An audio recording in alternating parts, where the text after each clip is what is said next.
하나님 말씀을 보겠습니다. 감사합니다. 빌립보서 1장 12절부터 21절까지. 빌립보서 1장 12절부터 21절까지입니다.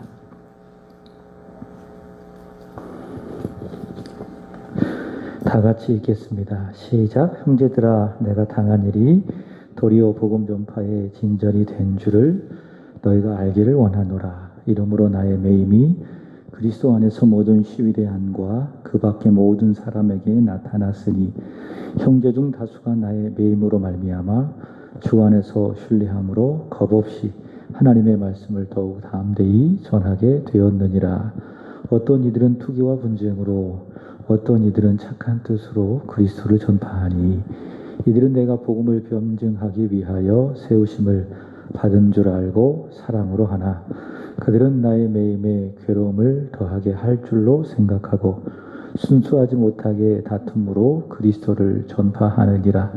그러면 무엇이냐? 거칠애로 하나 참으로 하나 무슨 방도로 하든지 전파되는 것은 그리스도니 이로써 나는 기뻐하고 또한 기뻐하리라.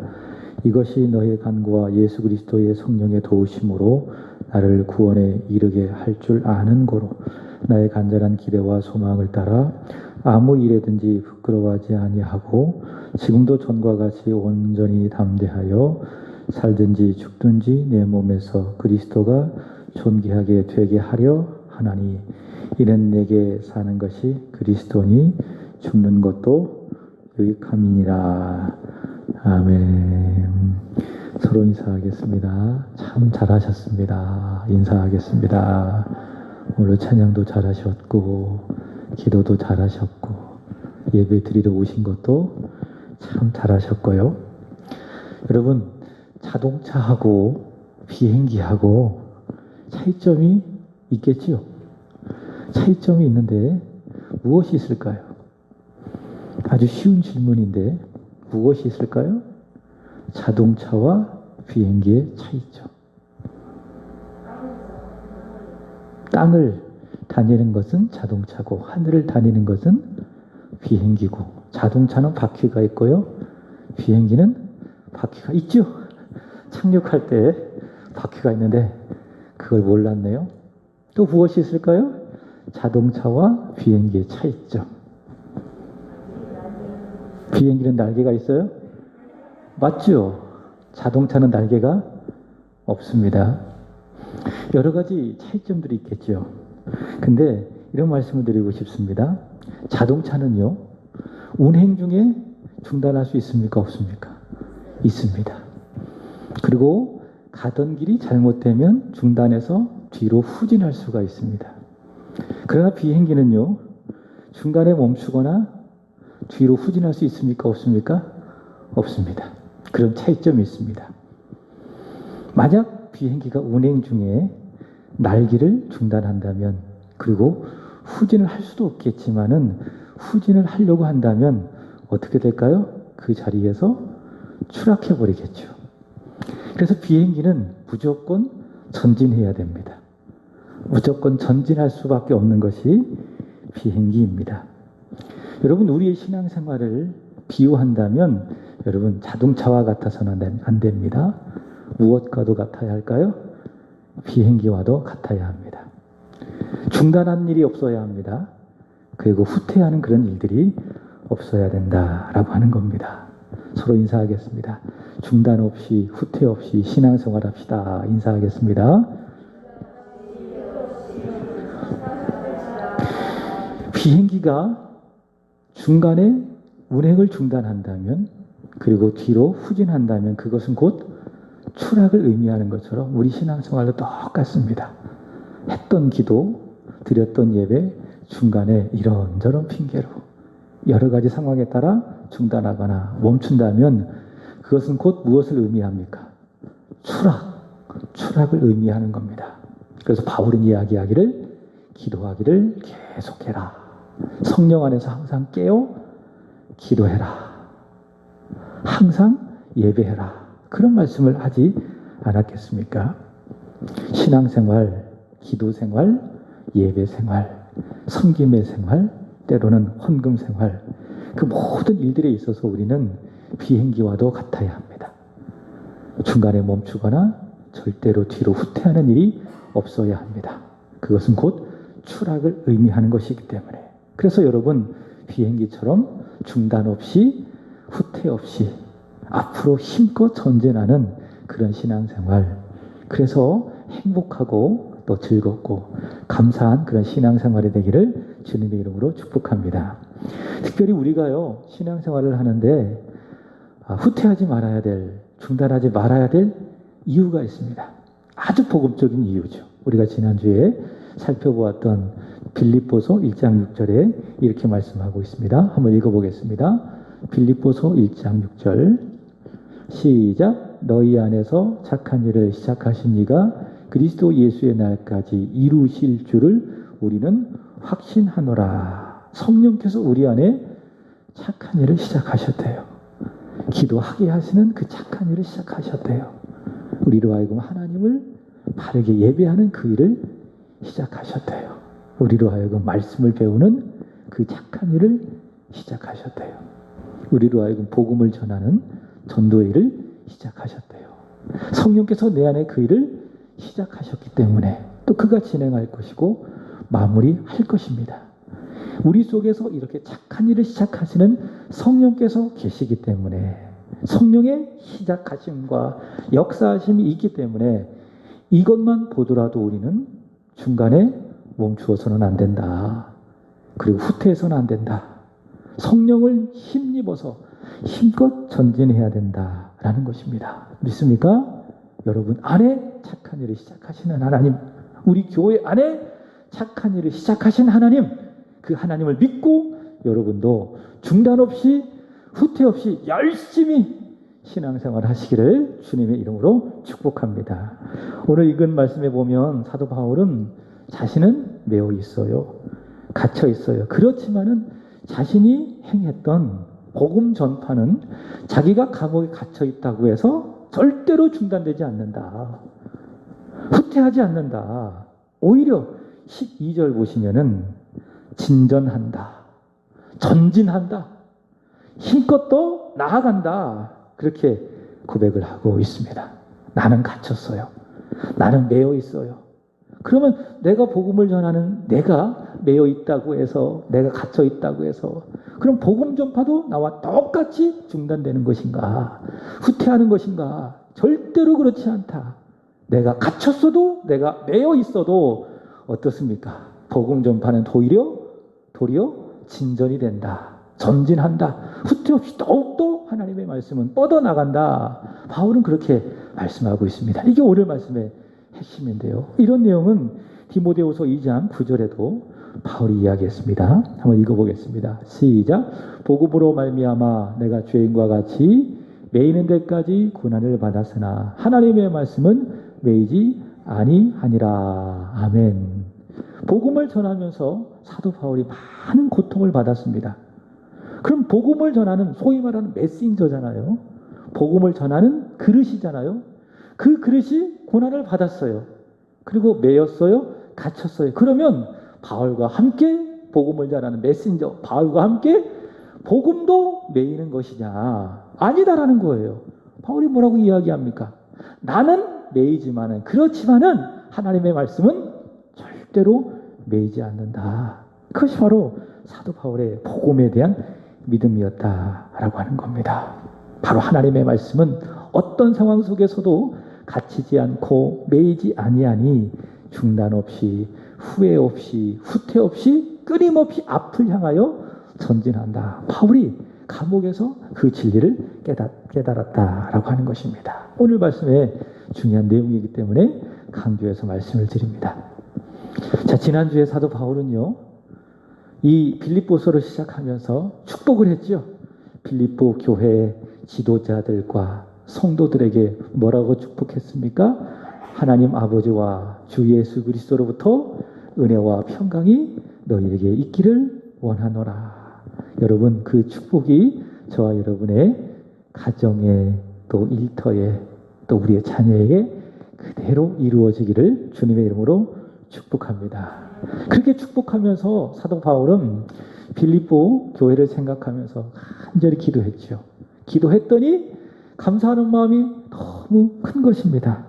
왜냐하면 빌립보 교회가 세워진 날부터 바울이 서신을 쓰고 있는 그때까지 빌립보 교회 모든 성도들이 바울과 함께 복음을 전하는 그 일에 참여하고 있기 때문에, 그러니까 바울이 복음을 열심히 전하면 그 일을 사도 바울이 잘할 수 있도록 빌립보 교회가 뒤에서 기도로든지 아니면 물질로든지 여러 가지 방면으로 바울이 복음을 전하는 그 일을 잘할 수 있도록 함께 참여하고 있기 때문에 사도 바울은 빌립보 교회를 생각하면서 하나님께 감사 기도를 드린다고 했지요. 그리고 그 일은 착한 일인데 그 일을 하나님께서 시작하셨으니 그리스도 예수의 날까지 이루게 될 것이다 라는 마음의 확신이 있었습니다. 그리고 빌립보 교회를 향한 세 가지의 간구가 있었습니다. 첫 번째로는 사랑, 지식과 총명이 넘치는 사랑으로 말미암아 그 사랑이 점점 풍성해지기를 원한다. 두 번째로는 분별이죠. 하나님의 지극히 선한 뜻을 너희가 분별해서 그리스도 예수의 날에 흠없기를 원한다. 세 번째는 무엇입니까? 열매죠. 예수 그리스도로 말미암아 의의 열매가 가득하여서 하나님께 영광과 찬송이 되길 원한다. 그렇게 사도 바울은 기도를 했습니다. 오늘 함께 읽은 이어지는 본문 속에 사도 바울은 잘 보시기 바랍니다. 자신의 처지를 설명을 하고 있는 것을 볼 수가 있습니다. 내 처지가 매여 있다. 우리 13절 보겠습니다. 다 같이 시작. 이러므로 나의 매임이 그리스도 안에서 모든 시위대 안과 그 밖에 모든 사람에게 나타났으니 나의 매임이라는 것은 어떤 의미일까요? 뭔가 이렇게 줄에 매여 있다, 이런 문자적인 의미인데 어떤 의미인가 하면 사도 바울이 지금 로마 감옥에 갇혀 있다 그 말이에요. 복음을 전하다가 로마 감옥에 갇혀 있다, 나는 매여 있다 그 말이에요. 14절도 형제 중 다수가 나의 매임으로 말미암아, 사도 바울은 지금 로마 감옥에 갇혀 있다라는 상황임을 알 수가 있습니다. 자, 그런데요, 사도 바울이 이런 자신의 상황에 대해서, 형편에 대해서 빌립보 교회 성도들이 가지는 두 가지의 반응이 있었습니다. 바울이 복음을 전하다가, 열심히 복음을 전하다가 로마 감옥에 갇혔어요, 매였어요. 이 소식을 듣고 빌립보 교회 성도들 안에 두 가지의 부류가 생겼다라고 하는 겁니다. 첫 번째 부류는 본래부터 바울을 미워하고 시기하고 또 대적했던 그런 부류가 있고요. 반대로 두 번째 부류는 어떤 부류입니까? 바울을 사랑했던 사람들. 사도 바울이 어떻게 했어요? 내가 예수 그리스도의 심장으로 너희를 얼마나 사랑하는지, 너희를 얼마나 사모하는지 하나님이 내 증인이시라, 그렇게 이야기하지 않았겠습니까? 바울은 어떻게 사랑한다고요? 예수님의 심장으로 그들을 사랑한대요. 그렇게 사도 바울이 자신들을 뜨겁게 예수의 심장으로 사랑하니 그 바울의 진심을 알고 바울을 사랑하고 또 신뢰하는 그런 부류가 있었습니다. 그러니까 빌립보 교회 안에는요, 빌립보 교회 안은 바울을 사랑하는 사람들, 반면에 바울을 대적하는 그런 사람들이 있었다라고 하는 겁니다. 자, 그런데 그들에게, 그 두 부류에게 바울의 투옥 소식이 전해집니다. 바울이 감옥에 갇혔다, 바울이 로마 감옥에 갇혀 있다라고 하는 그런 소식이 전해지게 될 때에 이 두 부류의 반응이 있습니다. 자, 첫 번째, 바울을 투기하던 사람들 어떻게 했을까요? 아, 잘됐다, 복음 전파가 바울 혼자만의 전유물인가, 그만 복음 전파자인가, 왜 바울은 자기 혼자만 복음 전파하는 그 일을 독점하는 거야? 이참에 바울이 갇혔으니 우리도 전파해서 이제는 사도 바울 중심이 아니라 우리 중심으로서 우리 한번 교회를 세워가보자, 이런 사람들이 생겼다라고 하는 거예요. 그래서 사도 바울이 그렇게 갇힘으로 인해서 그들이 이것을 기회로 삼아서 자신들의 세력을 확장하기 위해서, 자신들의 영역을, 기득권을 확보하기 위해서 복음을 전하는 그런 무리가 있었다. 어떤 부류라고요? 바울을 미워하고 대적하는 부류이었다라고 하는 것입니다. 자, 그래서 그들이 어떻게 복음을 전했느냐? 15절 보세요. 읽어보겠습니다. 시작. 어떤 이들은 투기와 분쟁으로, 여기까지 어떻게 복음을 전했어요? 투기하면서, 바울과 분쟁하면서 복음을 전하는 거예요. 그리고 17절 보시면은 그들은 나의 매임에 괴로움을 더하게 할 줄로 생각하여 순수하지 못하게 다투면서 그리스도를 전파하는 거예요. 이렇게 자꾸 복음을 전해서 자신의 영역을 확장해서 바울로 하여금 괴롭게 하기 위해서, 마음에 괴로움을 주게 하기 위해서 열심히 복음을 전하더라. 18절 보시면 그러면 무엇이냐? 거칠애로 하나 허영하는 마음으로, 위선적인 마음으로 그들은 어떻게 했다고요? 복음을 전했다. 누가? 바울을 사랑하던 사람이 아니라 바울을 시기하고 대적하는 그런 사람들이. 자, 그렇지만은 두 번째 부류입니다. 두 번째 부류는 어떤 사람들이었지요? 바울을 사랑하는 사람들, 바울을 신뢰하는 사람. 사도 바울은 우리를 사랑해. 예수 그리스도의 심장으로 우리를 뜨겁게 사랑해. 그 사도 바울의 진심을 알고 바울을 뜨겁게 사랑하는 사람들은 어떻게 복음을 전하느냐? 사도 바울이 비록 감옥에 갇혀 있지만은 그가 우리 교회에, 우리들에게 바라는 점은 단 하나야. 그것은 무엇일까요? 복음을 전하는 일이야. 그것을 알고, 그 바울의 뜻을 알고 복음을 전하는 겁니다. 15절 보시면은 보세요. 어떤 이들은 착한 뜻으로 그리스도를 전파하니, 여기서 말하는 착한 뜻은 누구의 뜻인가 하면은 바울의 뜻이에요. 바울의 뜻. 그럼 바울의 뜻은 무엇인가? 20절 보시기 바랍니다. 바울이 가지고 있었던 착한 뜻은 무엇인가? 우리 20절 읽어보겠습니다. 시작. 나의 간절한 기대와 소망을 따라 아무 일에든지 부끄러워하지 아니하고 지금도 전과 같이 온전히 담대하여 살든지 죽든지 내 몸에서 그리스도가 존귀하게 되게 하려 하나니. 바울의 뜻, 바울이 인생을 살아가면서 세웠던 착한 뜻이 있어요. 그것은 무엇인가 하면은 내가 사는가 죽는가, 그게 중요한 것이 아니라 내가 살든지 죽든지 내 몸에서 누가 나타나는 거예요?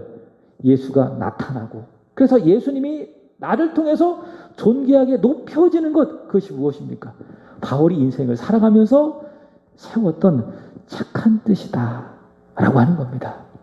그러니까 사느냐 죽느냐가 바울의 인생의 존재 의미가 아니에요. 죽으면 좋겠지요. 다음 주에 전하겠지만은 어디 갑니까? 예수님 뒤로 가잖아요. 천국에 가잖아요. 죽어도 좋아요. 살아도 좋습니다. 왜냐하면은 예수를 전할 수 있으니까는. 그러니까 바울에게 있어서 생존의 문제는 이 세상에서 별로 중요한 문제가 아니었어요. 사느냐 죽느냐. 어떻게 보면 우리 인생도 그랬으면 좋겠습니다. 물론 이 세상에서 잘 먹고 잘 살아가는 생존의 문제가 참 중요하지만은 그게 우리 인생의 본질이 되지 말았으면 좋겠어요. 돈을 많이 벌고 좀 더 인생을 엔조이하고 행복하게 살아가면서 그렇게 우리 인생을 걷고 싶지만은 그게 우리 인생의 본질이 되어서는 안 되겠습니다. 우리 예수 믿는 사람의 본질은 무엇입니까? 내가 사느냐 죽느냐, 그게 중요한 것이 아니에요. 어떻게 하서든지 내 몸에서, 내 인격에서, 내 말에서, 내 인생에서 누가 드러나야 돼요? 예수가 드러나는 것. 그래서 예수가 나를 통해서 많은 사람에게 존귀하게 여겨지는 것, 그것이 바로 우리 인생의 목적 아니어야 되겠습니까? 그것이 바로 우리가 세워야 될 뜻이 아니겠습니까? 그죠? 이게 신앙의 높은 단계예요.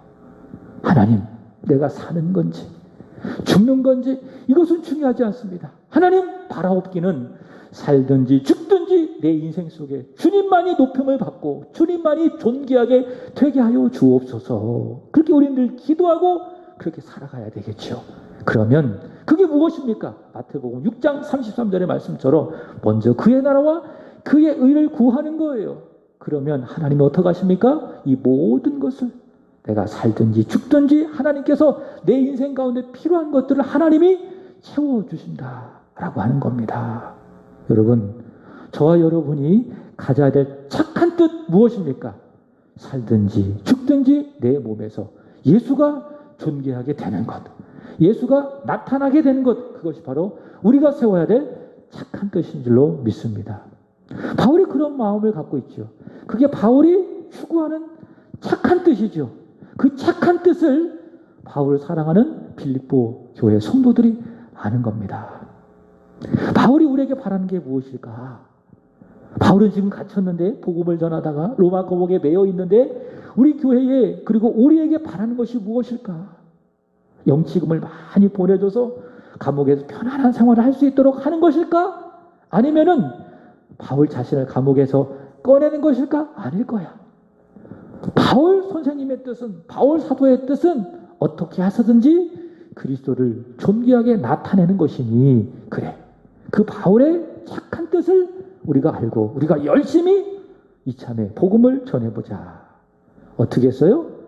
그들은 복음을 전했습니다. 그것이 바로 15절에 바울을 사랑하는 이들이 착한 뜻으로 그리스도를 전파했다. 16절 보시면은 이들은 내가 복음을 변증하기 위하여 세우심을 받은 줄 알고 사랑으로 복음을 전했다. 그죠? 18절 보시면 그러면 무엇이냐? 거칠애로 하나 참으로 하나 참 마음으로 복음을 전했다라고 하는 것입니다. 자, 그런데 이런 두 부류에 대한 사도 바울의 반응이 중요합니다. 어떤 사람들은 다툼으로, 시기로, 분쟁으로, 순수하지 못한 뜻으로 바울에게 괴로움을 더하기 위해서 복음을 전했지요. 반면 어떤 사람들은 바울을 사랑해서 착한 뜻을 품고 순수한 마음으로 바울을 위해서 복음을 전했지요. 이 두 부류에 대한 사도 바울의 반응입니다. 우리 보겠습니다. 어디를 보시는가 하면 18절 읽어보겠습니다. 시작. 그러면 무엇이냐?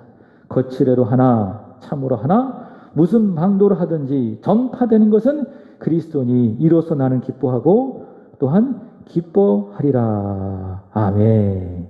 나를 대적하든지 그래서 나를 시기하고 다투기 위해서 복음을 전하든지 아니면 나를 사랑해서 나의 뜻을 알고 순수하게 복음을 전하든지 중요한 건 뭐예요? 어떻게 해서든지 예수가 전해지니 복음이 전해지니 그로써 나는 감사하고 보십시오. 기뻐하고 또한 기뻐한다 라고 하는 겁니다. 여러분 복음이 전해지는 그 자체를 여러분 기뻐하시기를 주님의 이름으로 축복합니다. 지난주 토요일에 우리 집사님들이 오셔서 교회 앞에서 전도를 하셨습니다. 그날따라 잘 받으셨다고 다들 그런 얘기를 하시더라고요. 얼마나 기뻐요. 내 안에 무엇인가 내가 바라는 것들이 채워져서 기쁜 것이 아니라 그렇게 1시간 복음을 전했으니 예수가 전파되었으니 그것 때문에 우리는 기뻐하고 또 기뻐할 수 있어야 되는 거예요. 이것이 진정한 기쁨 아니겠습니까? 세상의 가치들이 세상의 욕심들이 내 속에 채워져서 그것 때문에 누리는 그런 기쁨이 아니라 그런 유한한 기쁨이 아니라 한정된 기쁨이 아니라 어떤 기쁨이 있어야 돼요? 예수가 나를 통해서 전해지니 그것이 우리에게 기쁨이 되고 더 큰 기쁨이 되어야 된다라고 하는 겁니다. 여러분 복음을 열심히 전하십시오. 여러분이 살아가고 있는 삶의 현장 속에서 예수를 전하시기 바랍니다. 여러분의 말로서, 여러분의 인격으로서, 여러분의 행함으로서 예수님을 전하시기 바랍니다. 그리고 여러분을 통해서 복음이 전해질 때에 그것이 여러분에게 기쁨이요 또한 큰 기쁨이 되기를 주님의 이름으로 축복합니다. 사도 바울은요 어떻게 해서든지 나는 좋다, 나는 감사하다, 나는 기뻐한다. 왜냐하면은 복음이 전해지기 때문에 투기하며 다투며 분쟁하며 복음을 전하든 아니면 나를 사랑해서 순수하게 복음을 전하든 어떤 방도로든지 예수가 전해지니 복음이 전해지니 나는 기뻐하고 그것 때문에 기뻐한다 라고 바울은 고백하고 있는 것입니다. 이런 것을 통해서 바울이 다시 한번 확인하는 것이 있어요. 그것이 무엇인가 하면 앞서 말씀을 드렸죠. 디모데후서 2장 9절의 말씀처럼 나는 매여도 나는 죄인으로서 고난을 받으며 매인다 할지라도 말씀이에요. 하나님의 말씀은 매이지 않는다. 하나님의 말씀은 내가 매어도 오히려 더 분명하게 확실하게 전파된다. 후퇴하지 않냐고 복음이 전파된다라는 것을 사도 바울이 감옥에서 느꼈겠죠.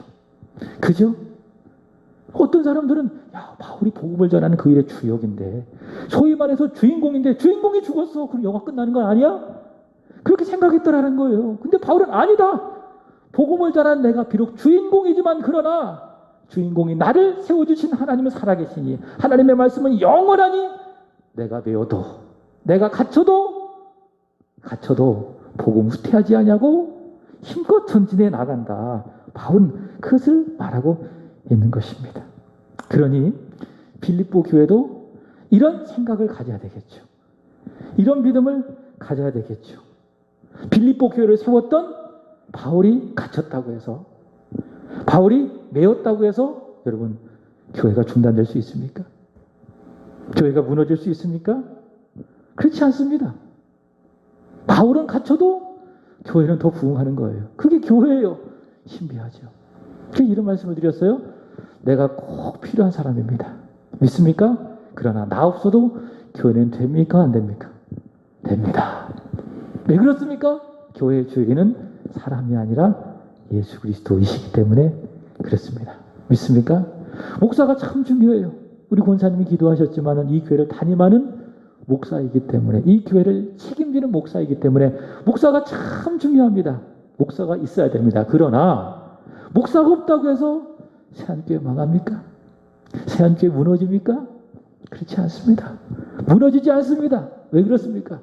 교회의 주인은 목사가 아니라 예수 그리스도이시기 때문에 그렇습니다. 사람은 매일 수가 있어요. 사람은 갇힐 수가 있어요. 그러나 하나님의 말씀은 절대로 매이지 않는 것처럼 교회에 사람이 필요해요. 사람이 꼭 있어야 돼요. 그러나 사람이 없다고 해서 교회는 무너지거나 그것과 함께 매이지 아니한다. 오히려 교회는 더욱더 전진해 나간다. 부흥한다. 라고 하는 겁니다. 여러분이 교회를 섬기면서 그것을 보셨어요? 안 보셨어요? 보셨잖아요.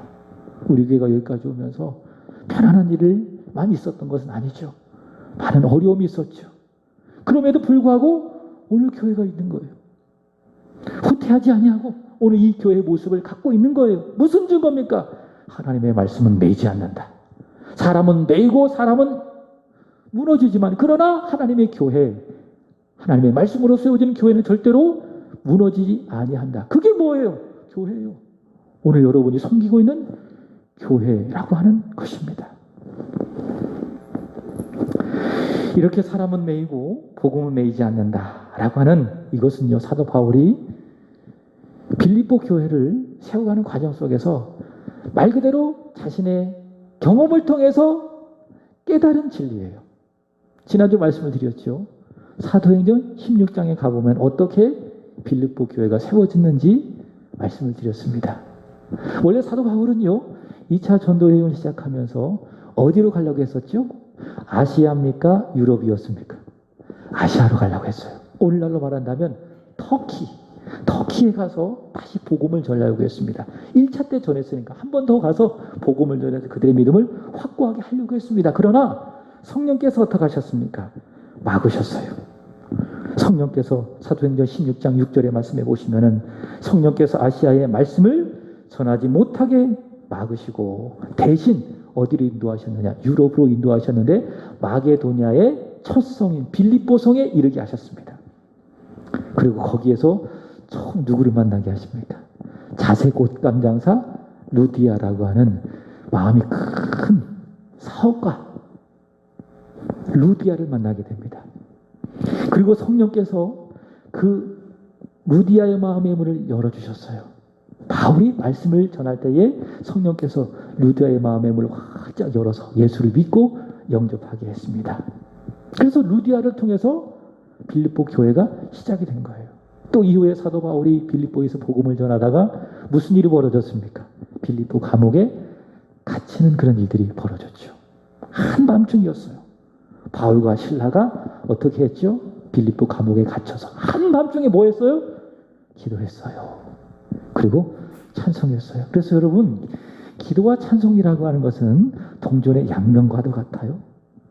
믿음과 행함이 동전의 양면인 것처럼 믿으면 행해야 되고 행하는 곧 믿음의 증거고 믿으면 순종해야 되고 순종은 믿음의 증거고 믿습니까? 믿습니까?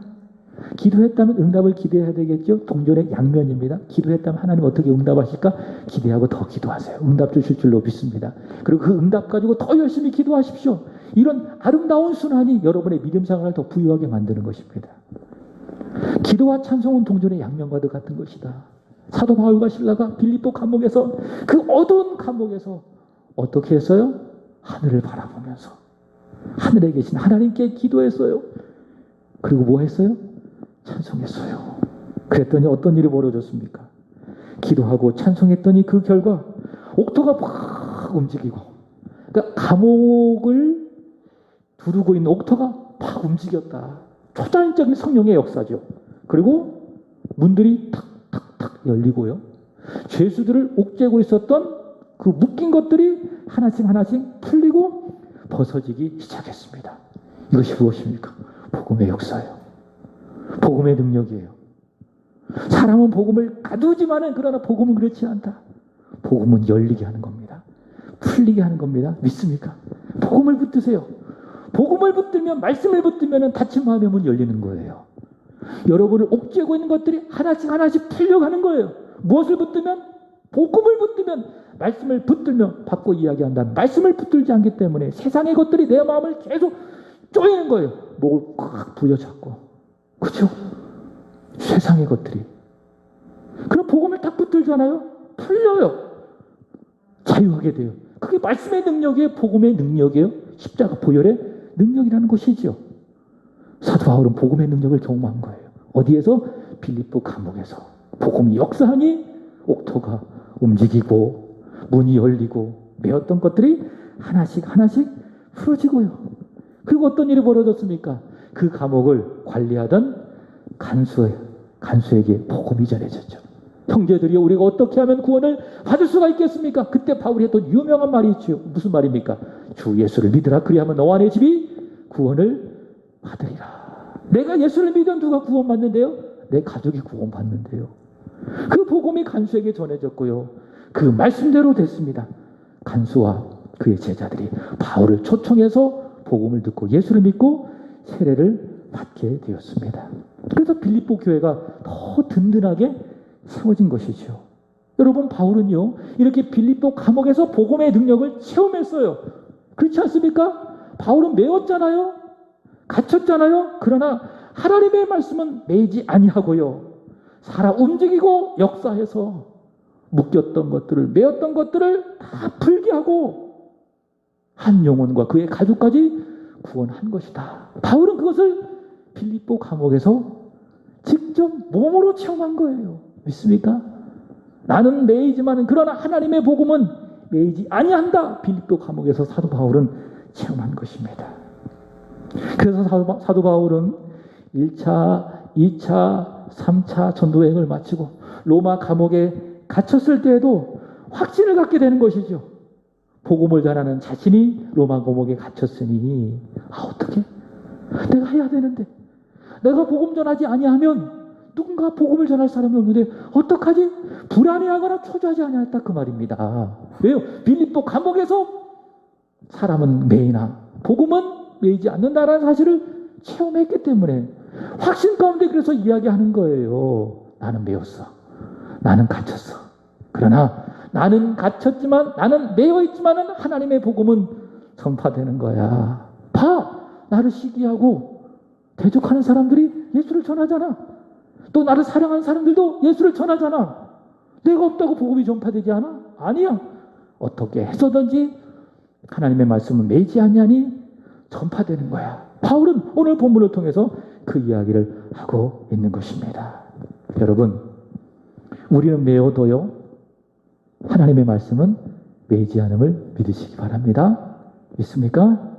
그래서 여러분, 믿음이라는 것은 무엇인가 하면은 말씀에 나를 매이게 하는 거, 그게 믿음이에요. 그게 믿음의 역사입니다. 그러니까 믿음이 있잖아요. 그러면은 하나님의 말씀으로 날 자꾸 매어가는 거예요. 그게 믿음이에요. 그러니까 믿음은 나로 하여금 예수로 연합하게 하는 것이 믿음 아니겠습니까? 예수로 하여금 하나가 되는 것이 믿음 아니겠습니까? 그 믿음은 무엇이냐면 자꾸 하나님의 말씀으로 가까이 가게 하는 거예요. 그 믿음인 사람이 말씀을 보는 거예요. 믿음 없이 어떻게 말씀을 봐요? 믿음이 있기 때문에 성경을 여는 거예요. 그 성경을 보는 거예요. 그게 믿음의 역사입니다. 믿음으로 말씀을 내 스스로 매인다라는 것은 무엇인가 하면 시편 1편에 나와 있죠. 하나님의 말씀을 뭐 하는 거예요?